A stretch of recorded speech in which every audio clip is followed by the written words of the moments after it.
대통령실은 이번 방일을 통해서 윤석열 대통령이 일본의 마음을 열었다면서 한일 관계의 판이 바뀌었다고 강조했습니다.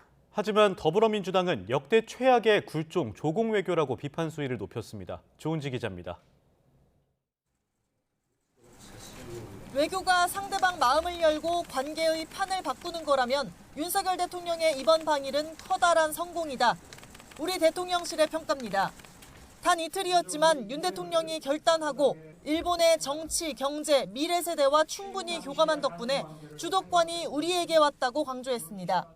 한국 정부가 한일 관계에서 상대적으로 유리한 위치가 됐고 한미일 관계, 더 나아가서 국제 관계에서도 주도적 위치를 차지할 수 있는 분위기가 조성됐다. 기시다 총리와 독대 뒤풀이 때 일본 드라마 고독한 미식가 얘기를 나눈 일. 아소다로 자민당 부총재와 오므라이스 달걀 두께를 논한 일.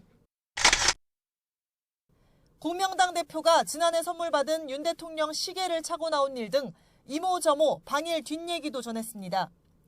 윤 대통령이 일장기에 목례해서 논란이 된 이 장면, 대통령실은 일본식 의전으로 기시다 총리가 태극기에 고개를 깊이 숙인 모습은 촬영 각도상 명확하게 안 보였다고 설명했습니다. 야당이 이런 지역적인 문제를 정쟁화한다면서 반일 감정을 이용해 알량한 정치 이익을 도모하는 세력이 있다고 비판했습니다.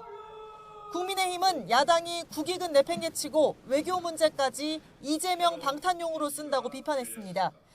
또 반일, 친중, 종북, 현미 같은 운동권 냉동인간의 시각은 버리라고 지적했습니다. 두려움에 짓눌려 아무것도 하지 않는 비겁함보다는 과감하게 행동하는 용기가 필요한 때입니다.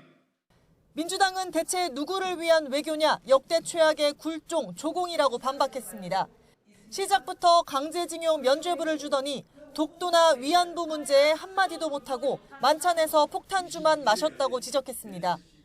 일반 기업의 영업사원이 윤석열 대통령처럼 영업했다면 기업의 오너로부터 배임 혐의로 고소고발 당했을 것입니다. 여기에 오는 24일 서해 수호의 날에 윤 대통령이 대북 강경 메시지를 준비하고 있어서 윤석열 정부 외교 노선을 둘러싼 논란은 북한까지 외연을 넓혀 더 길고 거칠게 이어질 가능성이 커 보입니다. YTN 조은지입니다.